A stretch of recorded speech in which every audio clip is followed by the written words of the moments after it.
It is the world's most ancient living religion, with roots that stretch back to before the dawn of recorded time, to the Indian subcontinent. With no single founder and no defined organization, Hinduism has survived and thrived through Muslim invasion, British occupation, and the pressures of social change from within.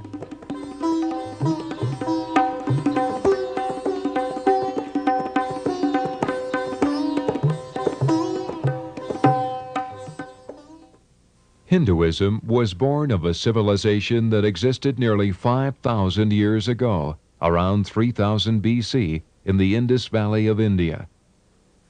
The earliest people there were known as Dravidians. They worshipped the mother goddess and the bull, and believed that gods lived in the mountains, streams, and other places in nature. By the year 2000 BC, the Dravidian culture had all but vanished, replaced by that of Aryan invaders who came to India from southern Russia and Central Asia. The Aryans brought the Sanskrit language and a religion known as Brahmanism or Vedism, which, like many other religions of the time, involved animal sacrifices. What little we know about the Vedic period comes from the Rig Veda, a collection of Sanskrit hymns and poetry composed between 1500 BC and 450 BC. With time, the religion of the Dravidians and that of the Aryans combined into the earliest form of Hinduism. In the Tantra Sar, which is a scripture of Sanskrit philosophy, there's a verse which says, Hingshayang duyatayascha, who abhors violence in every form. Sada acharana tatpara, who strives for harmony in every behavior. Ved go pratima sevi, who loves wisdom, who respects all teachers of wisdom, who practices some form of meditation.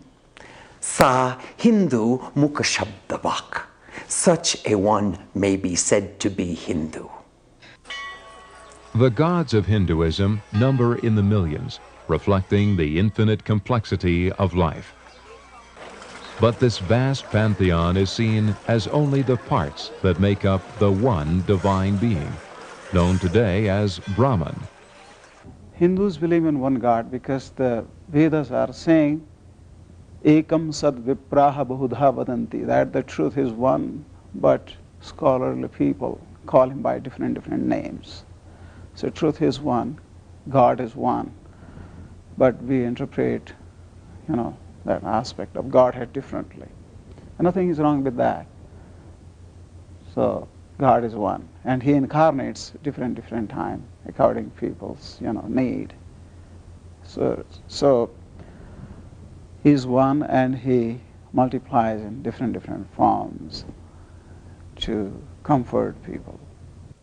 All of the other deities simply represent aspects of Brahman. Hindus believe that the deepest essence of the human soul, the true self, is identical with the immortal Brahman. Thus, everything in the infinite universe is embodied in an individual human life. The priests of Hinduism, also called Brahmins, achieved and maintained power by performing sacred rituals and sacrifices to please the deities. As the religion developed, new teachings arose. One of the most important of these was that of transmigration of the soul, the belief that all things must be born again and again. During life after life, by following one's dharma, or proper path, it was possible to ascend to higher and higher spiritual planes. I believe in reincarnation, which explains about the human hope to do better, and which makes a person responsible. The person, if there is no reincarnation, if I have money and wealth, everything, I could do anything. I don't have to repay. So reincarnation makes it clear. After many births, one could finally achieve release from the pain of earthly existence.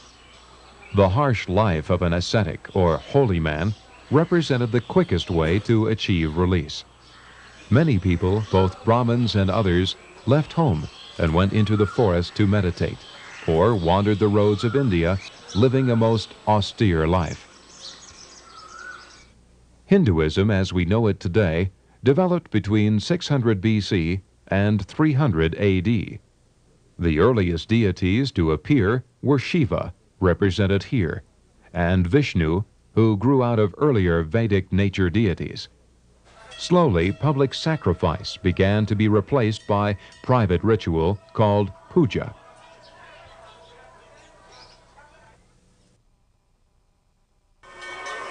There are approximately 700 million Hindus in the world today.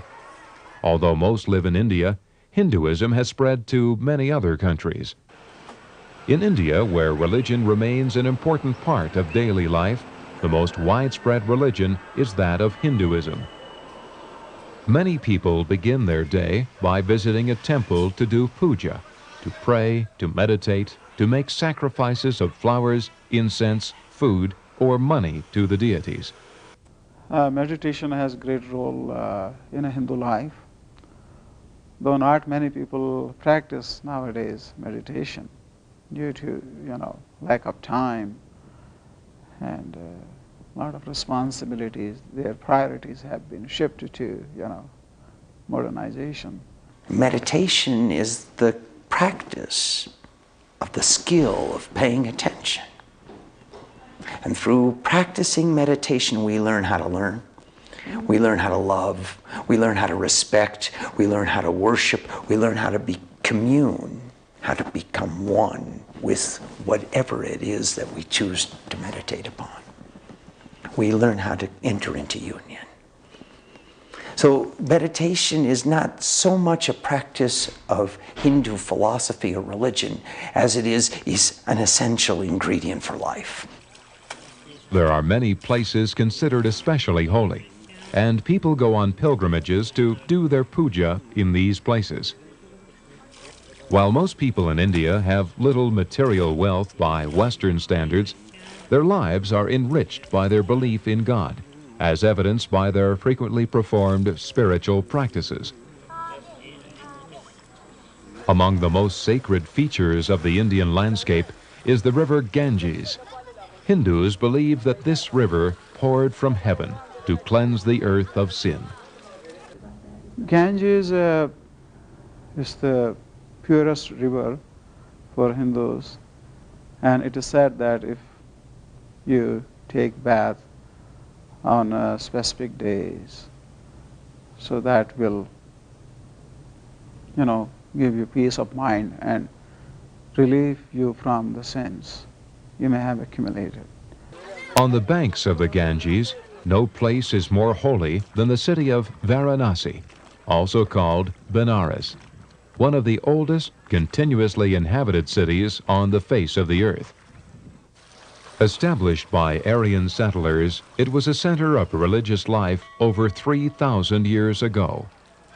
Here, millions of Hindu pilgrims come each year to bathe in the sacred waters, to make sacrifices, and to pray. Hindus believe that if death comes in Varanasi, the cycle of birth, death, and rebirth will break, allowing the soul to achieve eternal bliss.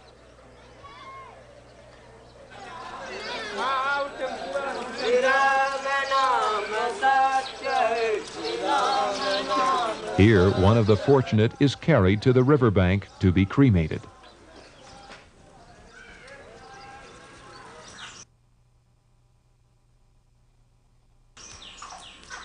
A guru is a spiritual teacher, one who has achieved perfect understanding of the principles and teachings of Hinduism.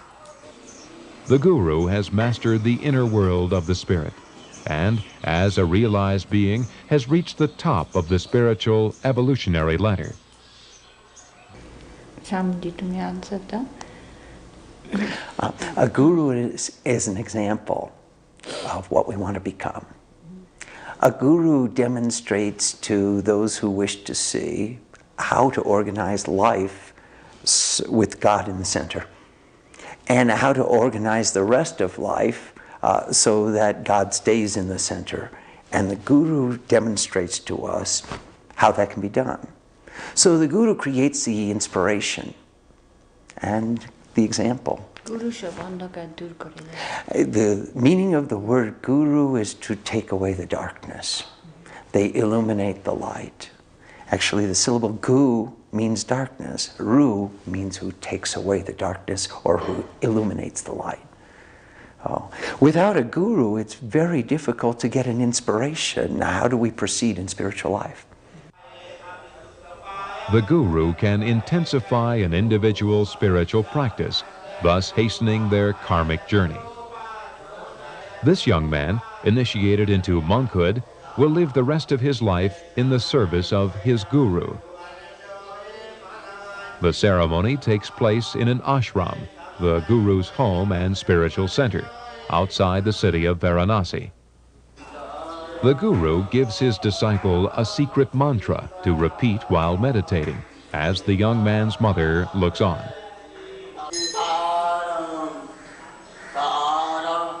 Other monks perform a sacred chant as they circle the shrine of the ashram where images of deities and former gurus are kept.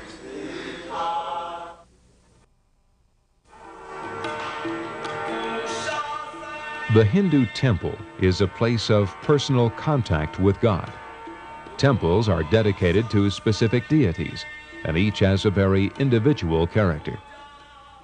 This is a Lakshmi temple in Delhi. Lakshmi is the goddess of abundance and wealth, and her temple reflects that. Temple provides a place where people could come for advice, where people could come to know the specific days for the celebrations. And of course, we Hindus worship deities, so they come and worship their chosen deity, or all of them. So this provides a place for them for different spiritual activities. Hanuman, the monkey god, was a brave and loyal soldier in Indian mythology. Hanuman temples usually have large populations of monkeys which run free. Great care and respect is given to the images in the temple, since they represent the aspects of God. Offerings of food, incense, flowers, and money are made by the faithful in order to show their reverence for the deity. With so many deities to honor, there are frequent holidays and festivals in the Hindu faith. Some of these are serious, and some are playful. One of the most playful is Holi, spelled H-O-L-I. This festival is held to welcome the spring season with its fertility and abundance. People buy colored powder and water from street vendors and throw it on each other with great good nature. In a more serious ceremony, the deity from a temple is paraded through the streets of Pushkar with great fanfare.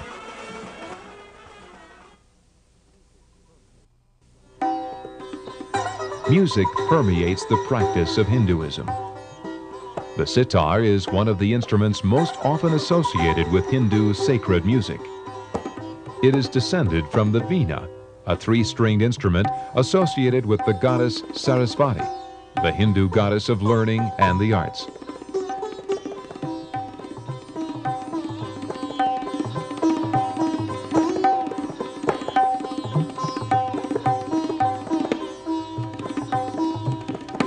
The sitar is often accompanied by the tabla, a drum which takes great skill to master, as it is used to produce very complex rhythms. The sacred compositions for these instruments, called ragas, are intended to be played at certain times of the day. There are morning ragas, afternoon ragas, and evening ragas, and they should not be played at a time other than the one they are intended for. Ragas are designed to produce a meditative state in the listener, and thus to deepen spiritual practice.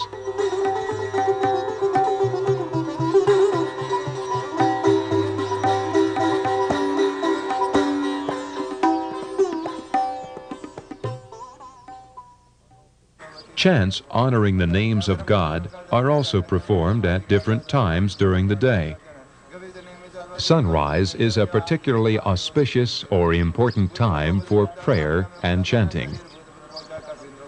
Pushkar Lake, or Brahm Kund, in the state of Rajasthan, is a holy place where the lotus petals of Brahma are said to have fallen to earth. Here, two men greet the rising sun with an ancient sacred chant. At the same time, a priest performs puja for a visiting pilgrim. There are 52 temples on the shores of this lake, each dedicated to a different deity. Ritual bathing in this sacred water is one of the ways of cleansing the spirit and winning the favor of the deities.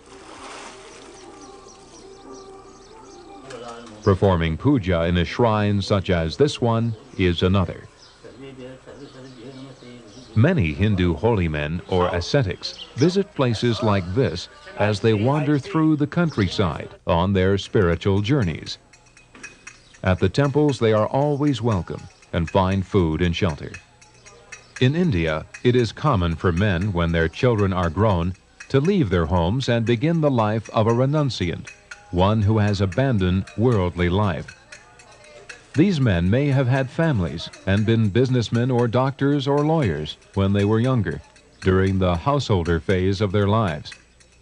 Now they have renounced worldly life and spend their time in prayer and contemplation as they wander throughout the countryside.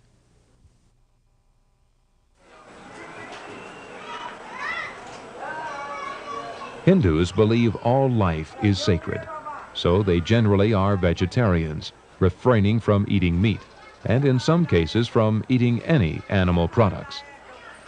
The cow is seen as particularly sacred because it is the most giving animal. It can be taught to work, helping to till the soil and to pull heavy loads, providing transportation.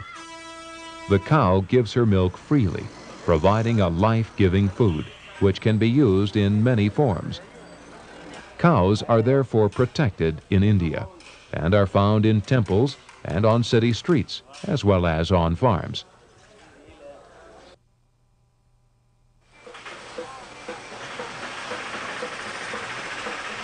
The caste system, which developed at the time of the Rig Veda, has also been part of the Hindu faith. The system evolved from the four orders of society that existed then: priests, princes, traders or merchants, and serfs. The caste to which one belongs is determined by birth. In reality, it has kept Indian society fragmented for thousands of years.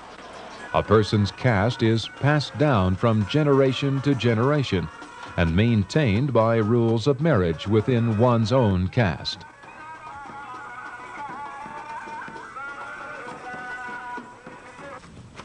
Untouchables are outside the caste system altogether and perform the lowliest jobs of society, such as washing clothes and performing cremations. Mahatma Gandhi renamed the untouchables Harijans, or Children of God. As a result of Gandhi's work, untouchability is now technically outlawed, although it still exists and includes as much as 20% of the population in some states.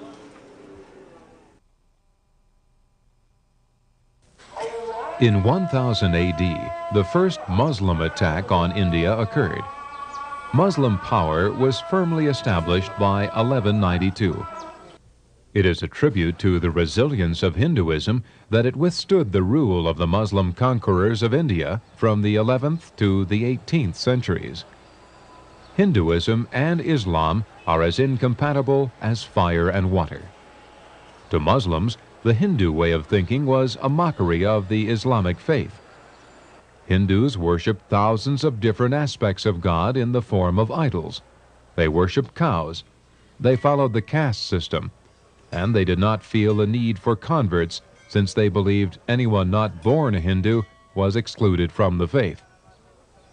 To Hindus, Muslims had grossly oversimplified the complexity of religious thought. Muslims believed in one God, Allah. They were great proselytizers, spreading their faith by whatever means necessary, including the sword. Islam taught the equality of all people, regardless of skin color or social class, disrupting the caste system. Great violence resulted from these differences, and tens of thousands of Hindus were slaughtered. Their temples were destroyed, and from their very stones, mosques were built in their place. The wealth of the country was carried away by the conquerors. In spite of this, Hinduism survived and flourished.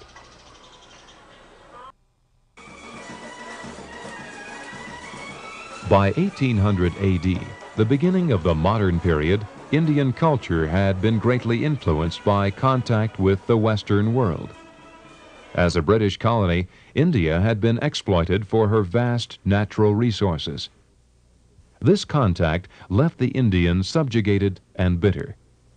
Inspiration for the Indian independence movement came from the ideals of Hinduism, and as a reaction to the oppressive colonial rule of the British. Mahatma Gandhi, one of the leaders of the independence movement, was a devout Hindu. He represented Hinduism well when he said, "In theory, since there is one God, there can only be one religion, but in practice, no two persons I have known have had the same identical conception of God. In reality, there are as many religions as there are individuals." I always tell this thing that 20 students who go to a church listen to a pastor for 15 years. If one day pastor, honestly ask them what they have understood about God and put those, experiences or concepts in 15, 20 lines and provides them a piece of paper and a pen, and if they are given the freedom, they would all write differently about God. Even one brother or sister from same family would write differently, and even the pastor would write different. So how could pastor say to his students who have been taught by him that your concept of God is wrong, mine is right, yet nobody has seen the God? So either you accept all of them, which explains the multiplicity of deities in Hinduism, or you ignore all of them. Gandhi's teaching of nonviolent resistance helped achieve Indian independence with a minimum of bloodshed, and then helped to resolve the difficult problem of conflicting Hindu and Muslim interests.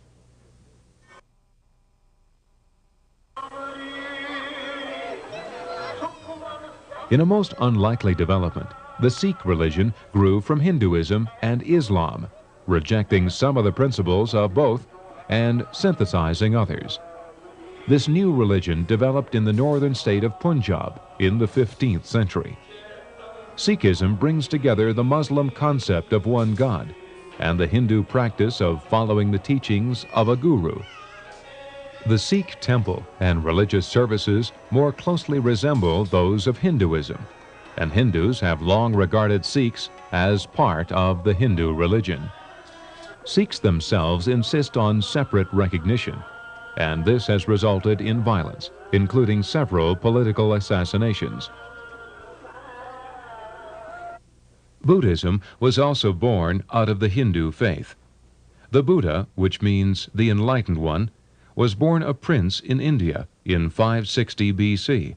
His name was Siddhartha Gautama.